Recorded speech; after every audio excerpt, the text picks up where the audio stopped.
Ashama kam jirtu hordoftoota Oromiyaa Miidiyaa Neetwoork kunneen qophii torbanii mil'uuti banaati. Qophii mil'uuti banaa keenyaatiin egaa akkuma baratan taateewwan ijoo torbaniiti kan nuti gabaabumatti waliin mil'an. Qophicha simbiraan ga'uun kan isin faana turan yoo hin gidaati gama gummaa kaameeraa fi gulaallee suur sagaleetiin kan faana turummoo Abdii Jamaal. Isinis egaa hanga xumuraa sagantaa keenyaatti turtiin keessan nu faana haa ta'u jenna.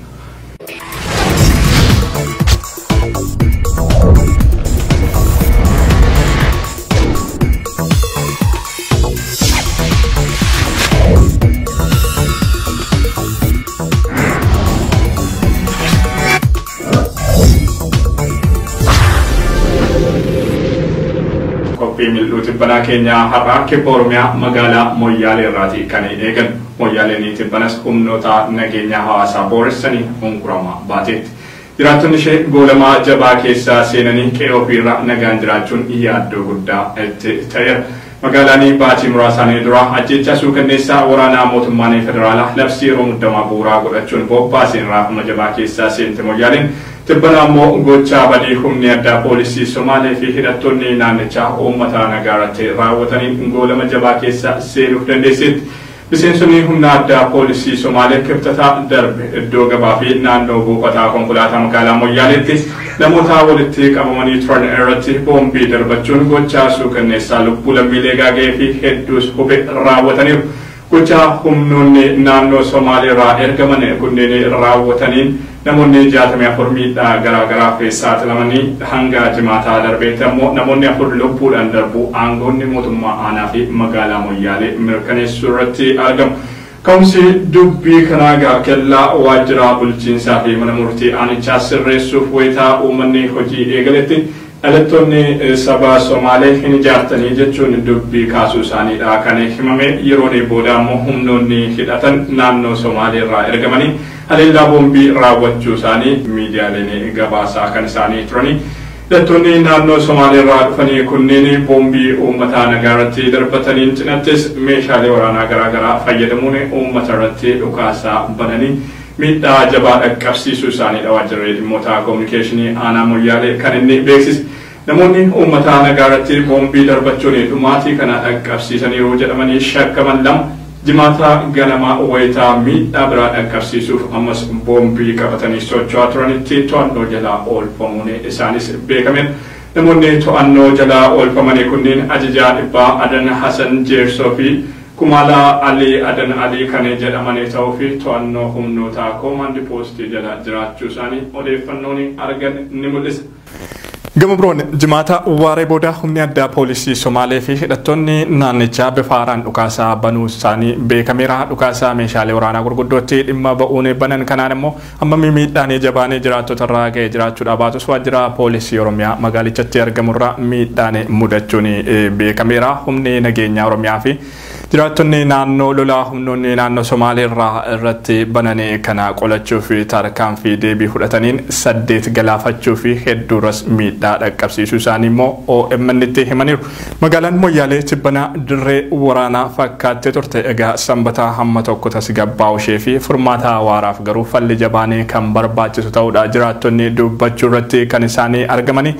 Moyyaaleetti baatiin duras egaa ajjeechaa suukanneessaa waraanni mootummaa garas buufatee jiru namoota nagaarratti baneen yoo xiqqaate lammiileen 11 ta'an lubbuu isaanii dhabuu fi sababuma kanaan kumaatamni gara biyya ollaa Keeniyaatti godaanuu yookaan baqachuuf dirqamuun isaanii ni yaadatama. Weerara humni addaa poolisii Somaalee xumuraa bara 2016 irraa eegalee kutaalee Oromiyaa garaagaraatti raawwataa jiru kanaan wal qabatee egaa uummanni nagaan rakkoo hamaa fi saaxilamee jiraachuunis kan beekamudha. Aangawoonni naannolee lameenii rakkoo mudateef furmaata waaraa akka argatuuf walta'iinsaan kan hojjetan ta'uu dhiheenyuma kana irra deebiin kan beeksisanii turan ta'ullee humnoonni kunneen ammas godinaalee Oromiyaa garaagaraatti lola banuu eegaluun isaanii bifa haaraadhaan lola banaa jiraachuun isaanii dhimmicha gaaffii keessa kan buuse ta'eera.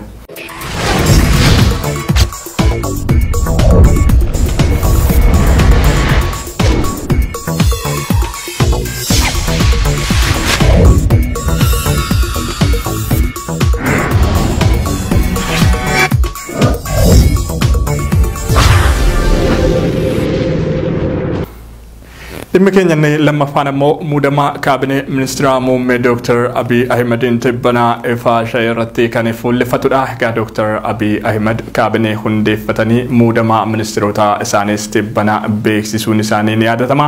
Kallattii garaagaraan akkuma dhagaa turtan egaa ministeerota 16 tibbanaa mana maree bakka buutota uummataaf dhiyeessanii muudamni ministeerota dhihaatanis miseensota mana marichaatiin raggaasifameera. Ministeerota muudamni isaanii mana marichaan raggaasifame 16 keessaa egaa 10 bifa haaraan gara ministeerummaatti kan dhufanii yoo ta'u jaammoo duraanis aangoodhuma wal fakkaatu irraa turanii achumatti iddoon kan jijjiiramee fi ta'uun beekameera.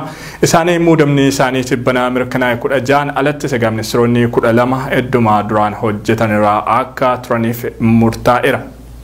Buuruma kanaan egaa obbo Shifarraa Shugguxee ministeera qonnaa fi qabeenya uumamaa, obbo Siraaj Fargeessaa ministeera geejjibaa, Dr. Hiruut Waldegiyoorgis ministeera dhimma hojjetaa fi hawaasummaa, Ambaasaadder Tashoomee Togaa ministeera dhaabbilee misoomaa mootummaa, obbo Umar Huseen sadarkaa ministeeraatti daayireektara olaanaa abbaa taayitaa galiiwwanii fi gumruukaa, Adde Uba Mohammed ministeera teknoolojii odeeffannoo fi quunnamtii akkasumas Dr. Ambaachoo Mokonnon ministeera indaastirii ta'uun muudamaniiru.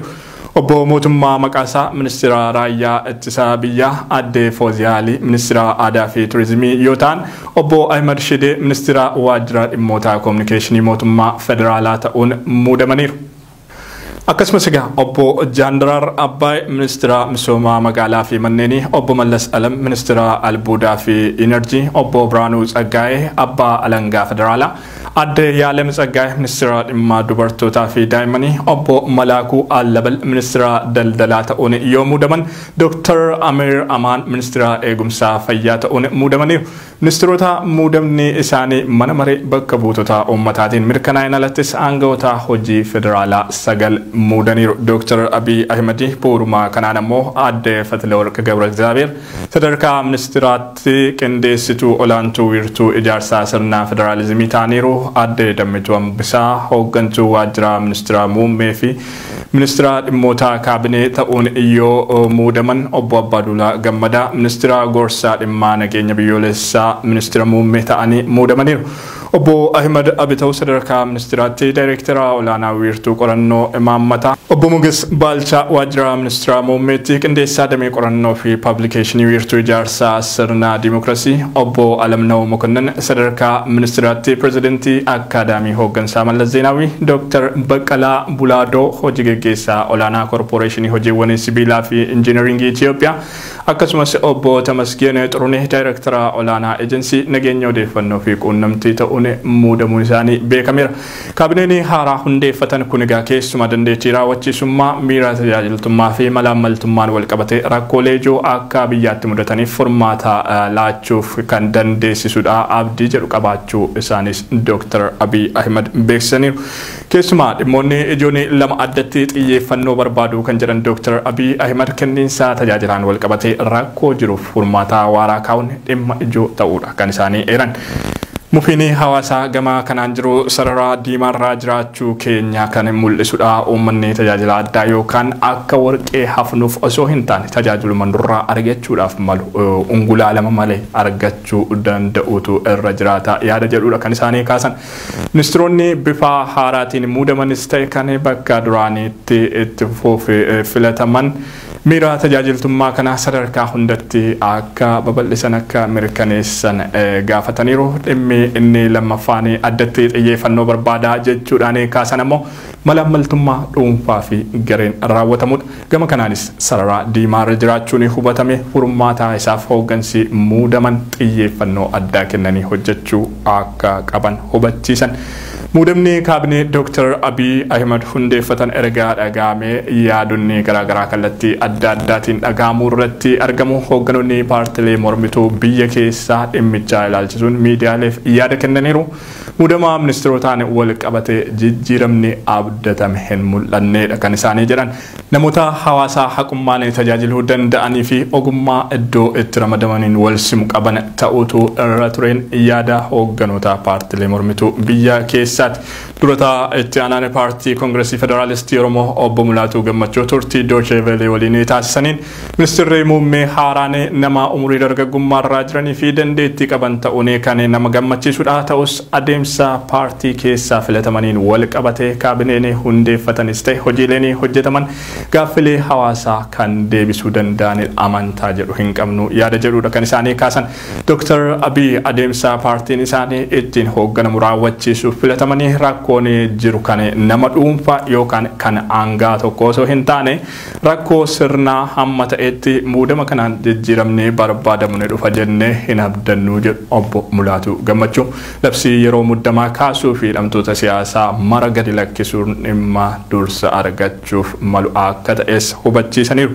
Durataa itti aanaan paartii Mee'aad obbo Mulugeetaa Abbabaa gama isaaniitiin muudamni mana maree fi dhiyaate ragga jijjiiramni barbaadamu kan irraa hin mul'annedha. Namoonni muudamanis kanuma duraan hooggansaa garaagaraarraa turan malee wanti addaan hin jiru yaada jedhudha kan isaanii kaasan. Muudama kana keessatti yoo xiqqaate namoonni siyaasaan ala jiran isaanii ogummaa ofiitiin biyya isaanii tajaajiluuf hawwii qaban keessatti hammatamu jennee eegne turre kun garuu osoo hin ta'in hafeeraa jedhu obbo Darajjeen. Hirmaannaa dubartootaan wal qabatee tarkaanfiin fudhatame jajjabeessaadha kan jedhan obbo Darajjeen haa ta'uti namoota bakka wal jijjiirurraa gaaffii uummataaf deebii malu kennuu irratti fuulleffachuun barbaachisaadha yaada jedhudha kan isaanii kaasan. Dubbiin ministeerri muummee waltajjiiwwanii garaagaraa irratti taasisan gaariidha garuu uummanni waadaan seenameef qabatamaadhaan hojiitti hiikamee arguu barbaada yaada jedhus kaasaniiru. Tubbuma dabarsine kana keessa dura taa'anii paartii koongireesii federaalistii Oromoo Dr. Mararaa Guddinaa ministeerri muummee haaraanii filataman Dr. Abiy Ahmed qormaata afaanii darbaniiru qormaata gochaatu irraa eegama jechuun isaanii mata duree oduu ta'ee ture. Gama biroon mootummaan naannoo Oromiyaas dhibbanuma aangawoota 23f muudama kennuusaa beeksiseera. Aangawoonni kunneenis duraan namootuma hooggansaa garaagaraarraa turan ta'uun beekameera. Muudamni geggeeffame kun fayyadamummaa hawaasaa gara sadarkaa fooyyaatti ceesisuuf yaadameeti jedha mootummaan naannoo Oromiyaa. Qophiin mil'uu dhibbanaa keenya ammas akkuma ta'utti.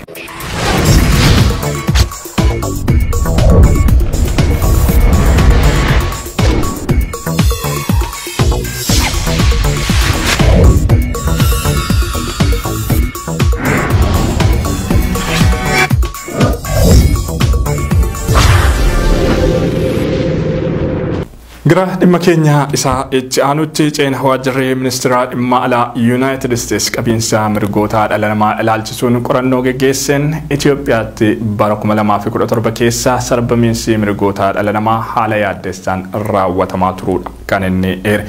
Ministeerichi haala qabatamaa biyyoota 200 ta'anii qorachuun gabaasaa ifa taasiseen bara 2017 keessa Itoophiyaatti ajjeechaan miiratti gaafatamummaa hin qabneen akkanumaan raawwatamaa turuudha kan inni eere. Darraa fi sarbamiinsi mirgoota dhala namaa bifa garaagaraan lammiilee biyyattii irratti raawwatamaa turus ibsa kanaan yookaan gabaasa waggaa kanaan ereera.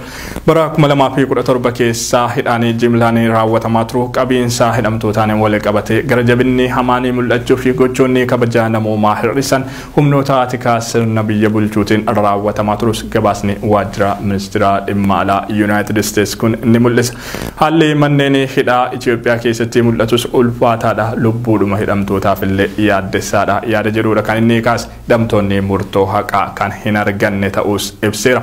Bara 2017 keessa mirgi dubbachuu fi yaada ofii bilisaan ibsachuu lammiilee sarbamaa turu uggurri miidiyaalee fi tajaajila intarneetiis irra deddeebiin raawwatamaa turu ibsi kun ereera. Mirga walitti qabamu gurmaa'uu fi bakka bakkatti socho'uu irrattis qoqqobbiin wal fakkaatu gama mootummaa Itoophiyaatiin kaa'amaa turuudha. Gabaasni waggaa waajjira ministeera dhimma alaa United States kun kan inni eeru.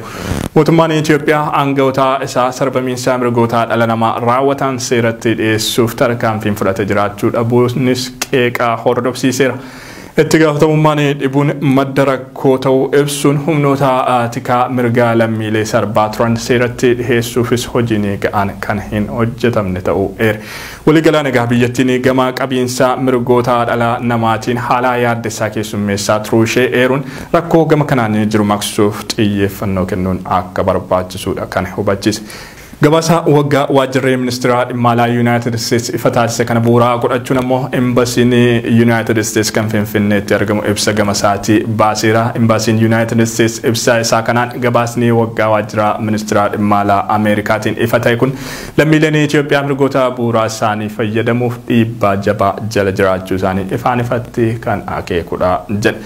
Gabaasni bara itti aanu kan ammarraa fooyya'aa akka ta'u abdiin qaba. Kanaafis ammoo agarsiiftuun tokko tokko ammoo biyyattii keessatti mul'achuu eegalaniiru yaada jedhudha kan kaase. Hammami labsiin yeroo muddamaa akka ka'uuf gaaffiin irra deddeebiin gaafataa turre deebii argachuudha baatus hidhamtoota siyaasaa kumaan lakkaa'aman hiikuun wal qabate tarkaanfiin fudhatame jajjabeessaadha jedhe embassiin United States Finfinneetti argamu. Ministeerri muummee haaroftii biyyattii keessatti jijjiiramaa qabatamaa fiduuf riifoormiiwwan garaagaraa hojiitti hiikuuf waadaa galuun isaanii nu gammachiiseera. Riifoormiiwwan kanaan mirgoonni lammiilee biyyattiis kabajanii argatu jennee abdannaa jedhe. Waadaanii hawaasaa biyyattiif seename kun karaa guutuu ta'een akka hojiitti hiikamuu barbaanna. Riifoormiiwwan barbaachisan akka hojiitti hiikamaniifis deeggarsa gama keenya ni goona yaada jedhudha kan inni kaase. Egaa kanumaan wal qabatee manni marii United States wixinee seeraa Itoophiyaatti qabiinsa mirgoota dhala namaa fooyyessuu fi bulchiinsi hunda galeessa ta'e akka hundaa'uu fi jajjabeessu torbanoota muraasaan dura raggaasisuun isaanii yaadatama. Seerri kun yoo hojiirra ooluuf sarbamiinsi mirgoota dhala namaa biyyattii keessatti raawwatamaa turaniif itti gaafatamummaan akka jiraatu gochuun qabiinsi mirga dhala namaa biyyattii akka fooyya'u gochuu keessatti dhiibbaan uumu laayyoo akka hin taane qaamoleen garaagaraa ibsaa kan turan. Gama biroon ministeera imala United Statesitti gargaaraan ministeera dhimmoota Afrikaa ambaasaadar Doonaald Yaamamaatoo daawwannaa guyyoota 5 gara biyyoota gaanfa Afrikaatti kan imalan ta'uun beekameera. Ambaasaadar Yaamamaatoon daawwannaa isaanii kanaan Eertiraa, Jibuutii fi Itoophiyaa kan daawwatan ta'utu beekame. Daawwannaan kun faayidaan garlamee United States biyyoota kanneen waliin qabdu cimsuu fi yaaddoon gama kanaan jiru furmaata akka argatuuf kan yaadame ta'uudha kan beekame. Haa ta'uti ambaasaadar Doonaald Yaamamaatoon nama siyaasaa biyyoota gaanfa Afrikaa gadi fageenyaan beekan ta'uun wal qabatee kaayyoon imalaa isaanii kun rakkoo Eertiraa fi Itoophiyaa gidduutti waggoota dheeraa lakkoofsise jaarsummaan furuu irratti kan fuulleffate ta'uu danda'a jechuu irratti argamu xiinxaltoonni dhimma kan fuulduraafis hordofnee kan isin biraan geenyu ta'a. Qophiin mil'uu tibbanaa keenya ammas akkumatti dhufetti jira.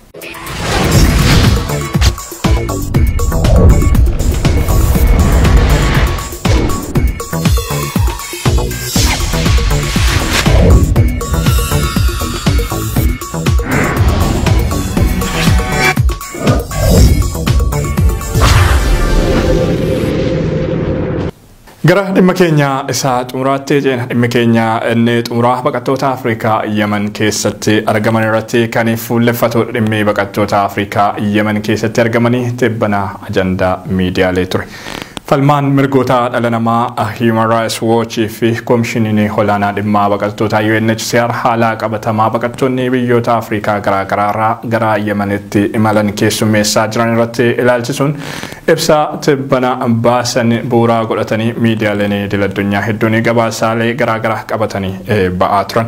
Bu'uura gabaasaa miidiyaalee fi ibsa dhaabbilee kanneeniitiin baqattoonni biyyoota Afrikaa kanneen akka Itoophiyaa, Soomaaliyaa fi Eertiraa gara Yemenitti imalan mootummaa Yemen garee hidhattoota Huusii fi daddabarsitoota dhala namaatiin dararaa garaagaraaf saaxilamuu irratti argamu. Dirqeen gudeeduun reebichi hamaan hidhaa fi ajjeechaan rakkoolee baqattoonni Afrikaa Yemen keessa jiran guyyaa guyyaan keessummeessaa jiran ta'us ibsi tibbana ba'e kun ni mul'isa.